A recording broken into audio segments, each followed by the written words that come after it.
give Terry Devlin the keys to the city. What a performance against Blackburn. Ben says he put on a borderline world-class performance there. Jesus and Swanson look good too. Over the moon for Boat. That should shut up a few haters for a bit. Let's find out if it's shut up. No haters here, but let's see if it's silenced those that wanted Messinho out. How you're doing? Welcome back to Where Pompey Walk. Coming up this week then, we're talking about penalties. Who's the best ever taker for Pompey? We're chatting about our FA Cup draw. Was it good we got Arsenal or bad? We'll get the panel's view on all of that in a second. Plus we're up to the letter J and I in our A to Z of Where Pompey Walk. We've got Jake and Sam back with us, fresh from... goodness me, a very nervy Fratton Park this weekend against Blackburn. Before we get into that, though, of course, we weren't here last week because of the out of respect to, obviously, Norman Buck, the Charlton fan who sadly passed away at Pompey's game. And on behalf of everybody here from Where Pompey Walk, we want to send all our good wishes to the Charlton family and, of course, his immediate family as well. Norman Baker was, without doubt, one of the biggest Charlton fans that has spent many years following it, and obviously all the Pompey faithful sent all their good wishes and well wishes to his family. Jake, let's talk Pompey now. Then, can you sum up in words just how big that 3 points was? Massive, absolutely massive. At half time, I was fearing the worst. At 1-0 down, I just didn't know that we had it in us, to be honest, to get back into the game and get 2 goals second half. Fair play to Messinho. He made a change at half time, and that changed it round for us. Shooting towards the frat end as well always helps. Yeah. So he managed to suck a couple of goals in, and such a massive result. How good is Devlin? I mean, that's a question that's been posed here. Paul Banana says, how good is Devlin? Give the Lutke City wherever he wants. It's been a long time, Sam, since we've had a player that seems to have so much drive and passion to get a result for the club. Yeah, would you agree? Yeah, absolutely. It was definitely what we needed, where someone to really strangle that midfield and kind of get hold of the game and just dictate play and go from there. And it was like Pirlo was back at Fratton Park. It was awesome to see, and I hate to add to that old saying, but yeah, it really was a game of two halves, and we definitely pulled it out in the second half there. But yeah, to see Devlin come about is great, and as you mentioned, he should be well prepared to challenge Rice in the midfield when we play Arsenal in the FA Cup. Good God. What about this one, Jake? Logan says, no coincidence that the performance was much better after taking Swift off. Please release in January. Are you having that? It hasn't worked for him just yet. There's definitely a player in there. We saw with his goal at Leicester away, the fact that he started the move and then ended the move with the goal, that he's definitely got ability. But bringing Kozlowski on in the midfield just gave us so much more energy on Saturday. I wouldn't release him in January, but he definitely needs to up his game a little bit. James says that was huge, Sam. We look miles better with Bishop up top and Lang wide. Yeah, thoughts on that? Yeah, we definitely looked a lot better second half once Messinho made those changes. It's nice to have that pace down both flanks now, and that cross from Murphy for that goal, that was absolutely disgusting. It was unbelievable, that cross. So yeah, it's definitely nice to have those two wingers go in there, and it just adds a little bit more going forward. So yeah, for sure. Midweek, Jake, there were some people on Twitter questioning Murphy's attitude a little bit. Some were saying he didn't look up for it. Has that ever been in question for you? No, not his attitude. I mean, there's times where I found him frustrating when he's got to really good positions and his crossing hasn't quite been so good. Especially when you looked at last year, and the numbers he put in last year with the goals and assists were ridiculous. Obviously, this year he hasn't been fit, so that must play a part. But I've never seen any issues with his attitude at all. He's always, seemed up for every game. Where are you with Messinho now, Sam? Last week, well, when we spoke to you 2 weeks ago, you were the one on the edge, wavering. Where are you now? Midweek, I was ready for him to go. It was dire and it was bad. I had to contact counseling because it was pretty bad. After yesterday and seeing what he did in the second half and him working, he's back up the scale, but I mean, I still think he's got a short leash. He's redeemed himself yesterday, but midweek it was pretty bad. I think and it looked bad on Twitter and social media. I don't know what it was like at the ground before the game, but it was definitely like, maybe we should start thinking about moving on here. Yeah, Jake, I mean, I know you're resolutely behind him, but are any of your friends or people you go to the game with or people you sit in pubs with started to get twitchy? They definitely did at half time.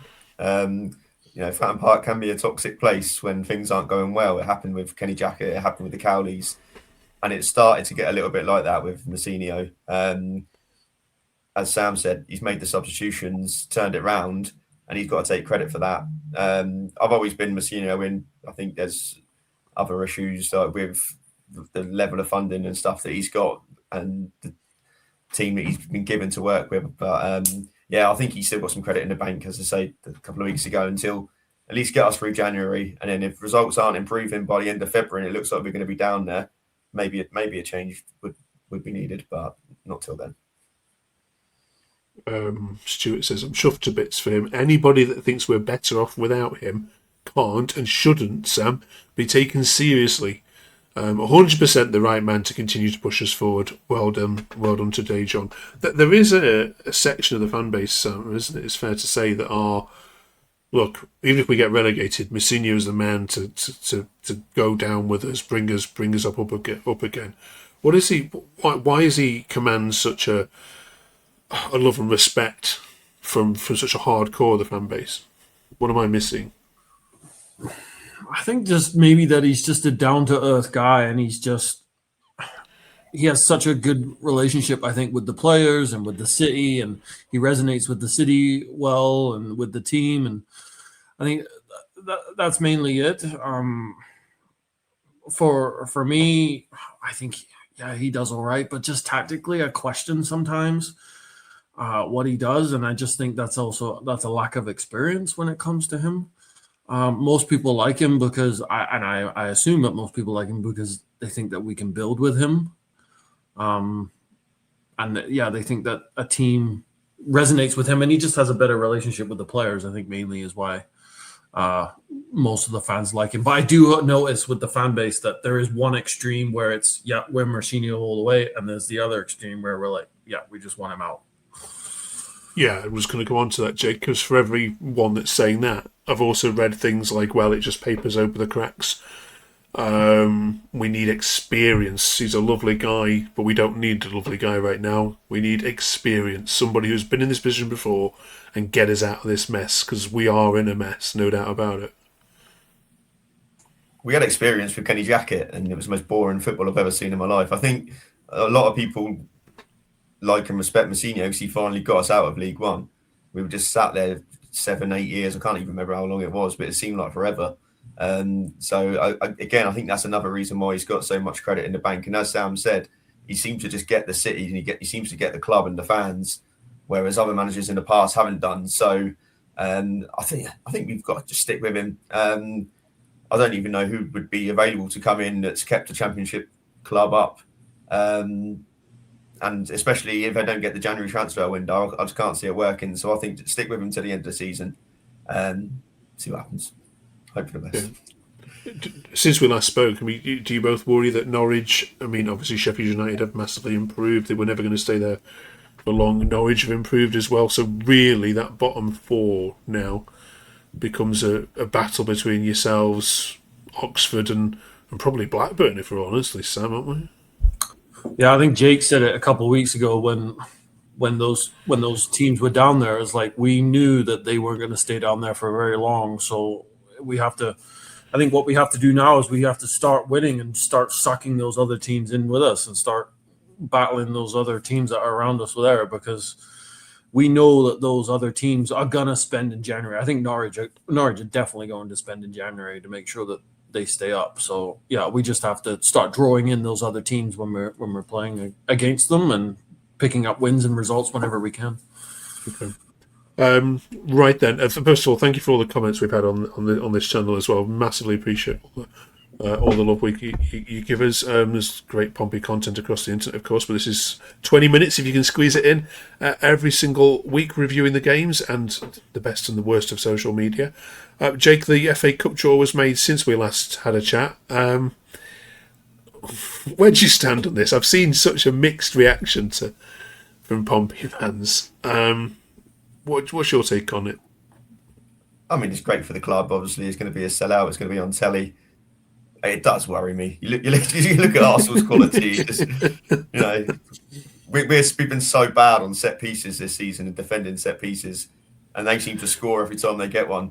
So if we start giving away free kicks and corners, it could be a cricket score. But the FA Cup's a funny old thing, and we'll see what happens. I'm sure they won't. They're not going to play a full strength side. They'll play. Is it Max Dowman? Is he the 15, 16 year old? 15. So yeah, he'll be dancing around us, I expect, at Fratton, which won't be good to see. But we should ask him if we can get him on loan after the game or something. Yeah. But it'll be, as long as we don't get battered, I'll be happy. Sam, would you preferred a lower league club at home, or you up for this? I would have preferred that actually playing away, because then it would have given the fans, I think, a nice day out up to London, and then. Yeah, I don't know. I'm excited. We did play him in the cup right before everything shut down for the pandemic, and there's always that, and it'll probably pop up again, but there's always that tackle. I think it was it Swanson who just came on and cleared that Arsenal player out, and it was James Bolton. I think was it Bolton? James Bolton. It was Bolton. Yeah, it was Bolton. Yeah. He just came and cleared him out, and just the roar from Fratton Park when that happened was just awesome. So yeah, I just hope that we give him a good game, and like Jake says, it's not embarrassing. But yeah, I just wish it was away, because then it would have given the fans a nice day out. Yeah, at least it wasn't Watford at home or Bristol City away or something like that, wasn't it? Like we've had so many Championship ties. We'll look forward to that one to come. We're also talking penalties this week, Jake, because so many penalties have been missed in the Championship, more so than any ever before. Which player from Pompey's past or present would you 100% want on a penalty if it meant you were going to win the game in the 90th minute? Who would that be for you? We've been quite blessed actually with some decent penalty takers over the years. We've Yakubu was 8 from 8 for us, so 100% record. He was always pretty reliable. Merson on the year that we got promoted to the Premier League 2002, 2003 was always really reliable from the spot, but I'm going to go a little bit further back and go for Alan McLaughlin. So growing up, the first sort of like 5 years of me going to Fratton Park, he was always a penalty taker and very, very rarely missed. So yeah, I'll give it to Macca. Okay, Sam? I got a couple. Suleiman Tari was always a decent penalty taker. He scored that crucial one against United in the cup on our cup run. Gareth Evans was always a great penalty taker. Always used to put it in top corner. I'm gonna go retro though. I'm gonna go Prozanecki, because it's just everything Prozanecki did on the pitch was just amazing. So yeah, I'll do Prozanecki. You know what? Probably had like 3 or 4 smokes before he took a penalty and put it in the bottom corner. So yeah, I'll go Prozanecki. Okay. Right, we are heading to the A to Z then now. We've been doing this for a number of weeks. We missed last week's letter I, and we're doing this week's letter J, so double header for you. I is a really difficult letter though, so have any of you got any events or anything for I? Sammy Igo, who played for us, would have been sort of early 90s, mid 90s. It was always quite funny because he was probably about 5'6" and seems to have an extra large shirt every time we played. But he was actually, he played loads of games for the club. I think he started his career at Pompey. Like reliable midfielder, always worked really hard. That's the only one I could think of, to be honest. Sammy Igo. Don't know if you got one, Sam. I thought of Sammy Igo. He was, when I first started going to games with my dad and my granddad, he was the first. I resonated with him because his first name was Sam and my first name was Sam. So yeah, Sammy Igo would have been my. As like a 7-year-old, I was devastated when he left. I was just like in tears and everything like that. So yeah, Sammy Igo would definitely get for me. Good job. What about Jay though? Any of you got anything for Jay? Yeah, a couple. I think from the FA Cup winning team, we've got David James. He was brilliant for Pompey as well, to be fair. I think ended up being there 3 seasons, played over 100 games, and he was. If I was doing a Pompey 11, he would be in goal, and Glenn Johnson would be right back. Really? Over Alan Knight, Jake? Really?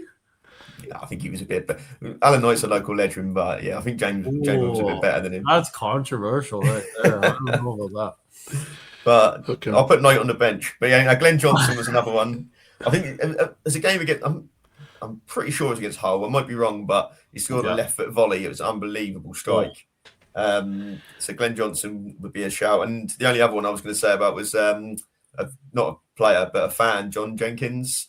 So he was like a D-Day veteran. Won loads of things in Portsmouth for volunteering and stuff like that. And I think he carried the Olympic flame in 2012 through the city. John Jenkins, I'll give him a shout out. Okay, good shots. Sammy, can you beat that quickly or not? John Jenkins is a great shout. That's fine. Yeah. That's fine. We covered it all. Yeah. Let us know in the comments if we've missed any. That'd be great. Super. Right. Enjoy your trip to Derby County then. This weekend we'll get pick up a point there. Should be all right, shouldn't it? They're not in great form at all. Go there with some confidence. We'll be back here with Sasha and Phil next week to review all of that as we do our countdown to Christmas, of course, next week as well. So join us for that one. Thank you, Jake. Thank you, Sam. Thank you very much for watching. Really appreciate all the love. Drop us a sub if you haven't yet done so. Catch you next week on Where Pompey